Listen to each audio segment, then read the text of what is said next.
So as we're getting ready to launch the Polaron G2 rocket, we decided to make a smaller version first. This is the Axion G2 that we've flown previously with smaller boosters.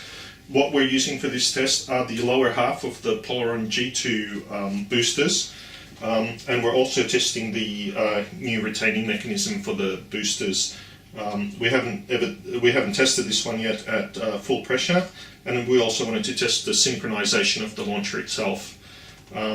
The clamps themselves are made out of aluminium with steel pins, and also the sustainer clamp is made out of aluminium with steel loops. There's a lot of force that's transferred, and that's why we're using steel for that. At full pressure, 250 psi, there's about 340 newtons that's passing through that connection, and that's shared amongst 2 pins per booster. So all up, at full pressure, that's about 1,000 newtons that's pushing up on this ring. For this reason, we have a thrust ring, which is made out of fiberglass. It's about 2 millimeters high, that's glued to the sustainer, and that transfers the force between the clamp and the sustainer. And the same for the boosters, except there the thrust ring's on the other side because the force is acting in the other direction, and that stops the clamps from sliding off. There's a second pair of clamps up here, and they're responsible for keeping the boosters aligned with the sustainer. So during boost, they're not actually transferring force up here, they're just keeping everything aligned. On the final boosters, they'll be located at the very top, but for here, they're here at the moment. For this test, we've got the parachutes mounted on the side of the rocket, but for the final rocket, they'll be mounted in the space between the booster segments.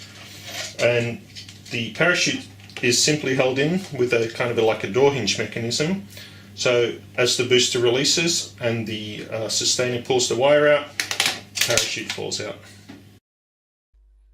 The Axion rocket we are testing is on the left, and the final Polaron G2 rocket is on the right. To test the rocket, we drove to New South Wales Rocketry Association's new high-power launch site, about 6 hours out of Sydney.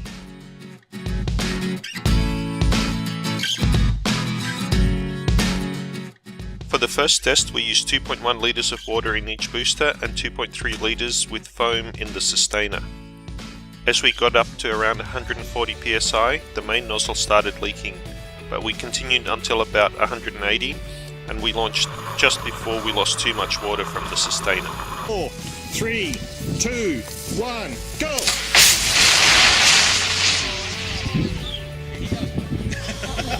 The flight went well otherwise, and the rocket reached 794 feet. Nice job, George. Thanks. Excellent. Well done.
We set the rocket up for a second go and replaced the main stage nozzle seal, and this time it held.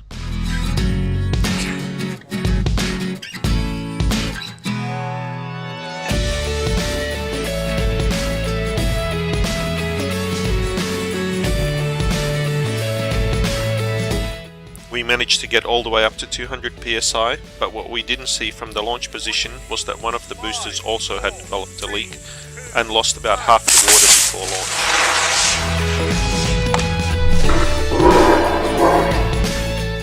The second problem was that another booster released just slightly too late and as a result tumbled away from the rocket. And just to add insult to injury, the high angle of attack caused by weathercocking and the asymmetric thrust made the last booster separate sideways and break off a fin. 4, 3, 2, 1, go!